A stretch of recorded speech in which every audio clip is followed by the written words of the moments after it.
Bonjour à tous. Moi, je vais vous présenter un outil qui permet d'agir sur le stress. Donc, ça va pas être de manger des chips. C'est la méditation de pleine conscience. Alors, quand j'évoque la méditation de pleine conscience, j'imagine que les premières images qui vous sont venues à l'esprit pour certains d'entre vous, ce sont celles-ci, celles de moines bouddhistes en train de méditer dans des temples, en habit orange auprès de maîtres. On va voir que la représentation très religieuse de la méditation n'est pas celle de la méditation de pleine conscience comme on l'entend aujourd'hui. Alors certes, il y a des origines très anciennes de la méditation qui datent il y a plus de 2500 ans en Inde avec la tradition philosophique bouddhiste où la méditation était déjà un moyen thérapeutique de faire face à la souffrance mais aussi de cultiver des états d'âme positifs et bienveillants. Alors c'est un Américain qui à la fin des années 70 a introduit la méditation, qui était pratiquant de méditation zen et médecin aussi à l'université, médecin, biologiste et professeur d'une université américaine, qui a introduit une méditation laïque, c'est-à-dire qu'il a retiré, il s'est inspiré de ce qu'il pratiquait, il a retiré le caractère religieux pour en faire un protocole de 8 semaines, le programme MBSR. Donc le programme MBSR, c'est le programme de réduction du stress basé sur la pleine conscience. Alors même si le titre ici évoque la réduction du stress, il s'agit plus de vivre son stress autrement. C'est-à-dire qu'au lieu de se focaliser sur l'aspect extérieur de son stress, sur l'objet de son stress, on va ici essayer de chercher de voir comment on peut vivre son stress autrement. Parce que tout simplement la situation qui nous stresse, souvent, elle peut pas être changée. À la suite de ça, il y a eu plusieurs adaptations. La plus connue, c'est le programme MBCT qui était sur la prévention des rechutes dépressives.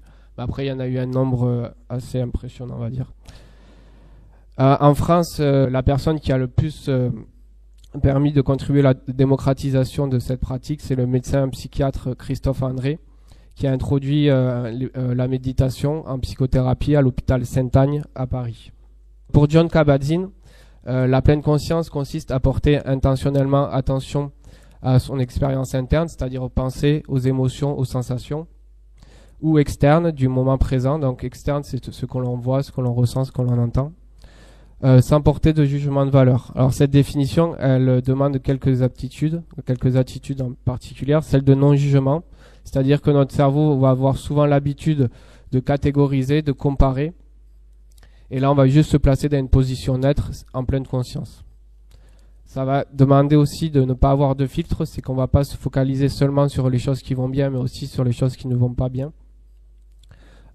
Et permettre d'élargir son attention à l'expérience, qu'elle soit agréable ou désagréable. Ça va demander aussi de ne pas avoir d'attente particulière. C'est-à-dire que lorsqu'on est en pleine conscience dans le moment présent, on ne cherche pas à modifier son état actuel. On n'a pas l'objectif d'être relaxé comme dans des programmes de relaxation par exemple. Et ça va demander une dernière chose, c'est avec la bienveillance, c'est-à-dire qu'ici il faut voir ça avec curiosité, en considérant les choses dans leur nature propre, sans chercher à les modifier, à les critiquer. Alors la pleine conscience c'est bien beau, mais on va dire que l'homme moderne aujourd'hui, la plupart du temps il est comme ça. Notre esprit bavarde sans arrêt, il conceptualise sur le présent, il rumine sur le passé, il s'inquiète de l'avenir. Donc la pratique de la pleine conscience, elle va venir permettre d'éclairer deux modes de fonctionnement de notre esprit, deux modes que l'on a tous. Donc le premier mode, c'est le mode pilote automatique qui peut être représenté par mon corps est ici, mon esprit est ailleurs. Il est surreprésenté dans nos vies quotidiennes parce qu'on a toujours tendance à faire les choses de manière automatique, de manière automatique, en pensant à autre chose.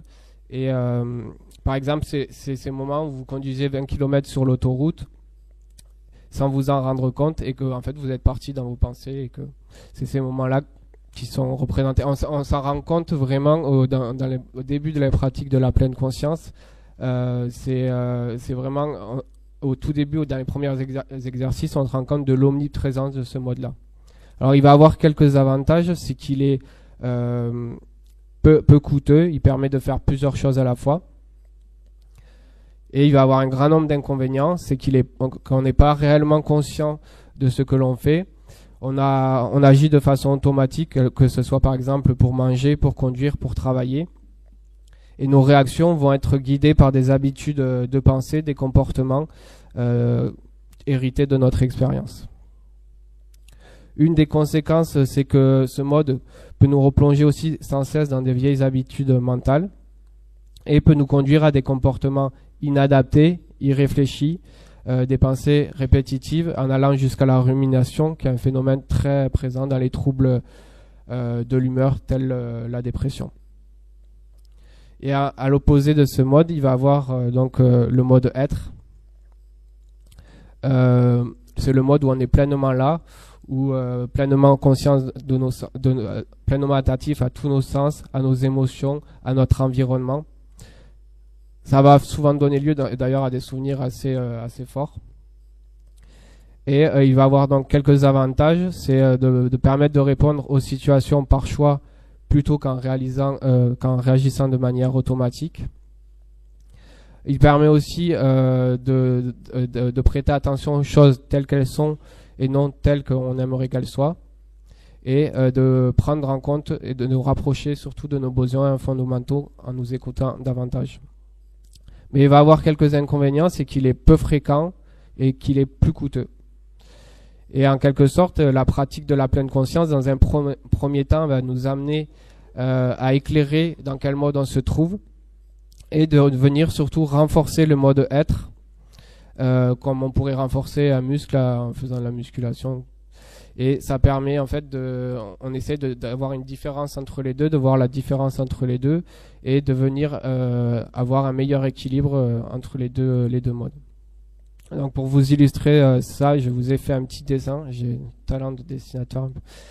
Je pense que les modes sont bien réussis d'ailleurs. Donc c'est l'histoire de Jean-Michel qui est en week-end à la mer et il se trouve devant un paysage magnifique. Mais Jean-Michel, il est sorti hier, il a encore une chanson de Maître Gims dans la tête. Alors, il a vraiment pas de chance, hein, mais il se dit qu'il est en retard sur son mémoire, qu'il est en retard sur ses révisions, et que si ça continue, il ne va pas pouvoir réaliser son rêve, celui d'être astronaute. Mais Jean-Michel pense aussi à la fille qu'il a rencontrée hier, et il aimerait bien l'inviter à aller boire un verre. Mais il voit aussi le voilier de Bernard et il se dit j'aimerais bien avoir un voilier comme ça, mais j'aurais jamais les sous pour m'acheter ce voilier. Bref, Jean-Michel n'est pas vraiment dans son expérience présente. Tandis que de l'autre côté, il y a Martine qui est pleinement à la plage. Elle est attentive à son environnement, elle ressent le soleil sur sa tête, sur son visage, la légère brise sur sa peau. Elle ressent le bruit, elle entend le bruit des vagues, le bruit du vent dans les gréements, l'odeur de l'iode. Bref, Martine est pleinement dans son expérience présente. La pratique de la pleine conscience, elle va aussi, en plus d'agir sur ces deux modes, elle va nous permettre d'agir sur la régulation attentionnelle comme un entraînement de l'attention. Alors comment? Grâce à l'attention focalisée. Qu'est-ce qui se passe quand on est en pleine conscience, dans la pleine conscience? Vous allez avoir une intention. C'est de rester présent à ce qui va se passer. Vous allez avoir aussi une attention focalisée sur un objet, la respiration. Le plus souvent, c'est la respiration dans les premiers exercices. Et on va dire de manière inévitable, il va y avoir une pensée, quelque chose qui va venir vous distraire. Et de façon plus ou moins rapide, vous allez venir vous apercevoir que votre attention n'est plus focalisée sur votre objet qui est la respiration, et vous allez revenir à la respiration. Et donc c'est ce qui se passe dans la pratique de la méditation lorsqu'on on entraîne son attention, c'est se lâcher prise avec ses pensées pour revenir à la respiration. Ça peut être utile par exemple quand vous travaillez, que vous vous rendez compte que vous êtes distrait par des pensées on va dire des pensées parasites, je ne vais pas y arriver, il y a trop de choses à faire. Et de prendre conscience que l'on est en train de partir dans nos pensées négatives en plus, de lâcher prise et de se reconcentrer sur son travail. Donc ça va agir aussi sur une deuxième chose, comme un entraînement à ouvrir son attention. C'est un peu comme un panorama On va se concentrer sur un seul point, puis après on va ouvrir à l'ensemble du panorama, l'ensemble de la situation. Et du coup, ça va permettre de prendre du recul par rapport à ses émotions, par rapport à ses pensées, et d'avoir une plus grande perspective à prendre de bonnes décisions. Et donc ainsi, cet entraînement de l'attention va permettre au sujet de mieux identifier le début de ses pensées négatives et éviter ainsi de laisser dégénérer dans, on va dire, un cycle prolongé de rumination. Cela va agir également sur la régulation émotionnelle. Donc la pratique de la méditation de pleine conscience permet de développer des capacités accrues d'acceptation, de recul et de modulation envers ses émotions. Donc je vous ai mis là quelques études portant sur des interventions de pleine conscience avec contre des groupes contrôle. Pour illustrer un peu ces processus, voici quelques études du coup. Donc il y a certaines études qui montrent donc bien une diminution de l'anxiété. C'est pareil, j'identifie mieux mes pensées d'anticipation négative, anxieuse. Donc j'arrive à lâcher prise, à prendre du recul vis-à-vis d'elles et permettre d'éviter de venir activer trop rapidement des émotions négatives. Du coup, sur la dépression, ça a montré une diminution des symptômes dépressifs. Pareil, c'est un peu en rapport à ce que je vais vous montrer sur la rumination. Une diminution des troubles du sommeil, une diminution des troubles de l'humeur et de l'anxiété chez les étudiants en médecine. Là aussi, une diminution du stress perçu chez les étudiants en médecine. Je crois que c'était en dernière année, cette étude. Et une étude plus récente qui a été publiée au mois d'août dernier, qui était sur une diminution du stress associé à des changements fonctionnels du cerveau chez des élèves d'un lycée aux États-Unis.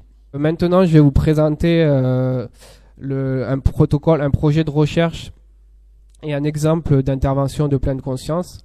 Alors, ce projet de recherche est mené par 3 universités françaises, l'université de Lille, l'université de Nantes et l'université de Nîmes à travers le Vigourou. Cette étude elle est basée sur une intervention de pleine conscience autoguidée de 6 semaines.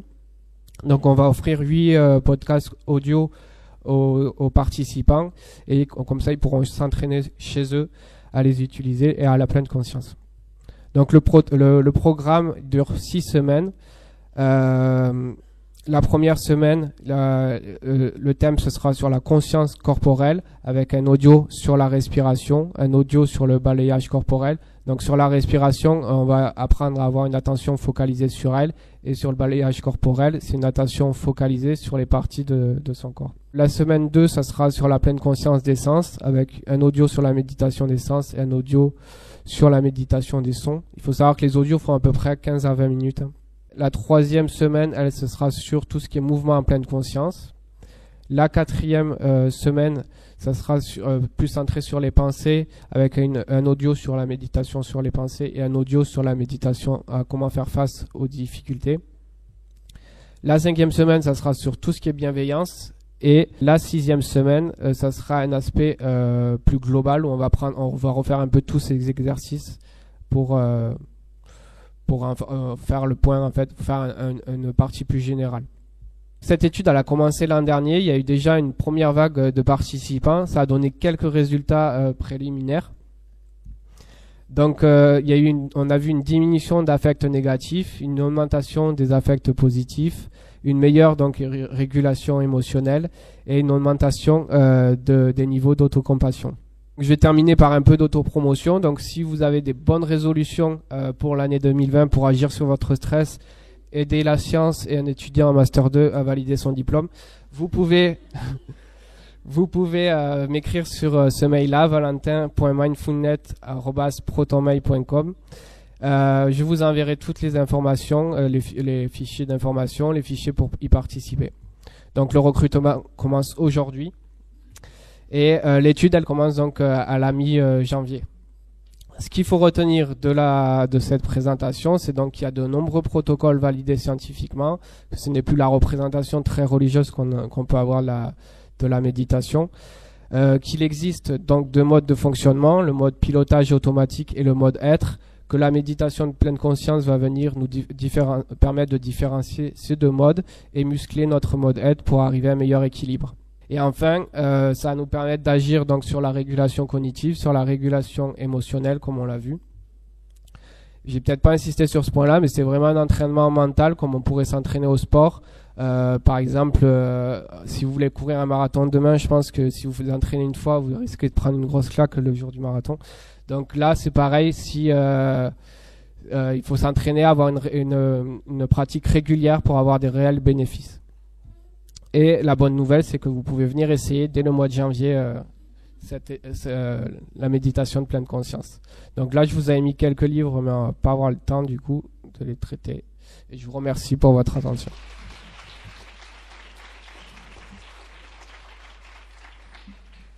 Est-ce qu'il y a des questions par rapport à la pratique de la pleine conscience? J'ai une petite question linguistique. Quelle est la différence entre donc, la pratique de self-confiance et de la métacognition? Donc, est-ce que c'est la même chose? Du coup, c'est une variante de la métacognition ou il faut d'abord définir la métacognition peut-être? Non, c'est pas la même chose la métacognition que la pleine conscience. La métacognition, c'est cette capacité que l'on a de réfléchir sur ses propres pensées. La pleine conscience, c'est pouvoir laisser passer les pensées sans s'y accrocher.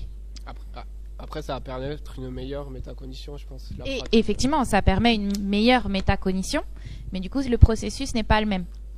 La métacognition, c'est vraiment cette connaissance que l'on va avoir sur soi. La pleine conscience, c'est un état dont juste on est dans le moment présent. Il n'y a pas de réflexion. Effectivement, il y a des pensées qui vont nous traverser, mais ces pensées, on doit les laisser passer, on ne doit pas les juger, on ne doit pas s'y accrocher. Et quand on se rend compte qu'on est parti, parce que forcément, il y a des moments où ça repart, c'est « Ah, non, je me suis rendu compte », et c'est le schéma que vous a présenté Valentin, où je me suis rendu compte que je suis parti, je reviens en arrière, mon objet de concentration, c'est par exemple la respiration, je me reconcentre sur ma respiration. Donc c'est cet exercice-là de revenir ancré dans le moment présent. Dans votre protocole expérimental, vous faites de la méditation pleine conscience, mais je voulais savoir si vous saviez à partir de combien de temps de méditation il y a des effets bénéfiques en termes de durée sur les semaines ou de séances à peu près. Si justement, en fait, on n'a pas vraiment de données sur ça encore parce qu'on n'a pas vraiment extrait le principe actif de la... Il y a beaucoup d'études qui sont en cours sur ça en fait. Là, c'est un protocole de 6 semaines sur cette étude, mais il y a des protocoles, la plupart du temps, c'est 8 semaines. Mais là, c'est auto-guidé, il y en a qui sont en groupe, on ne sait pas encore qu'est-ce qui agit sur qu'est-ce qui est le plus bénéfique. Bon, alors moi, je vais faire un complément de réponse aussi. Mais j'ai le droit parce qu'on fait la communication à deux, donc je peux. Sur l'efficacité de la pleine conscience, ça a un effet assez rapide, en fait, mais à court terme. Et finalement, on voit que quand on arrête cette pratique de pleine conscience, les effets ne perdurent pas dans le temps. C'est vraiment un exercice qu'il faut avoir au quotidien, en tout cas de manière régulière pour que les effets se maintiennent dans le temps. Petite question par rapport à l'étude. À destination que des étudiants Non, c'est à population générale, donc ça sera pour tout le monde. D'accord. Oui, je peux faire. Je ferai. Vous pouvez le faire. On peut diffuser aussi. Je pense qu'on est nombreux en tant que professionnels à avoir besoin de ce type de pratique, et on va diffuser. C'est bon. Moi j'ai une petite question, Valentin, mais c'est presque plus une réflexion qu'une question réelle, mais en fait je rebondis sur le commentaire de Madame Le Vigoureux. Moi j'avoue que les étudiants de master n'écoutent pas, mais j'avoue que moi j'ai certaines distorsions associées à la pleine conscience. Alors du coup je pratique pour essayer de lutter contre, mais alors du coup j'ai des attentes, donc ça fonctionne pas bien, mais en fait moi ce qui m'interroge un peu, c'est le fait effectivement que les effets se maintiennent pas dans le temps. Et du coup, je voulais vous interroger sur, selon vous, est-ce que justement passer par de l'auto-guide, donc d'avoir un support externe finalement qui va peut-être maintenir notre motivation quant au fait de pratiquer, est-ce que ça serait quelque chose qui pourrait justement être un bon levier motivationnel? Parce qu'en fait, moi je trouve que ce qui est difficile quand on fait des programmes type MBSR, MBCT, quand on s'inscrit dans une retraite ou du coup on est dans un temps bien particulier. Après, moi je trouve que la pratique au quotidien, je trouve ça hyper difficile en fait de l'inscrire dans son agenda de la journée, quoi. Et du coup le problème c'est qu'en plus de ça, je trouve ça hyper frustrant parce qu'on se dit, et si on pratique pas, on perd les bénéfices. Ouais. Donc du coup je trouve que maintenir le comportement dans le temps est dur en fait. Personnellement, pour avoir essayé d'avoir les audios sur son ordinateur, je pense que c'est un avantage, parce que même on peut le mettre sur son téléphone Et de les avoir à portée de main, ça peut permettre, je pense, de pratiquer plus longuement que sur un programme, je pense, de 8 semaines. Après, il y a le fait d'avoir un effet de groupe qui peut être bénéfique au moment du programme, mais je pense que ça se perd, peut-être que ça se perd un peu dans le temps. Et du coup, moi j'ai l'impression qu'effectivement ce type de dispositif où à la fois on est autonome et guidé, enfin de trouver le juste milieu finalement me semble être peut-être le cap à franchir pour essayer de rentrer les pratiques de pleine conscience dans notre quotidien, quoi. Ouais. Parce que effectivement sur le téléphone on met les écouteurs, on se dit que c'est notre temps de un quart d'heure à raison de 1 fois par semaine, ça rentre, quoi.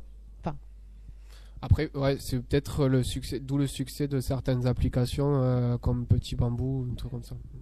Justement, par rapport à cette limite qui a été mise en avant des programmes de pleine conscience, où c'est vraiment là du coup très structuré, et qu'au contraire, il y a des effets quand on arrive à le faire de manière automatique sur sa journée. Même si automatique, du coup, c'est un peu contraire à ce qu'on vient de dire.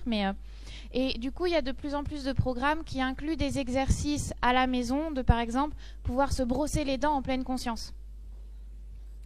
Typiquement, ce que je ne fais pas du tout. Le moment où je me brosse les dents, je suis en même temps en train de finir de faire de petit-déj, de préparer le sac, machin et tout, ce qui est très difficile. Donc là, c'est juste en fait sur des tout petits temps de 2-3 minutes, déjà pouvoir faire ça et s'exercer, et du coup d'inclure la pleine conscience sur des activités quotidiennes qui sont de toute façon réalisées plutôt que dans des exercices imposés qui sont spécifiques à la méditation. Il faut aussi le voir comme en prévention à des troubles anxieux et dépressifs, et c'est vrai que c'est peut-être une rigueur à avoir, mais et à long terme, voilà, ça peut fonctionner, mais dans le sens où on le fait aussi pour prévenir de certaines choses qui ne sont pas présentes.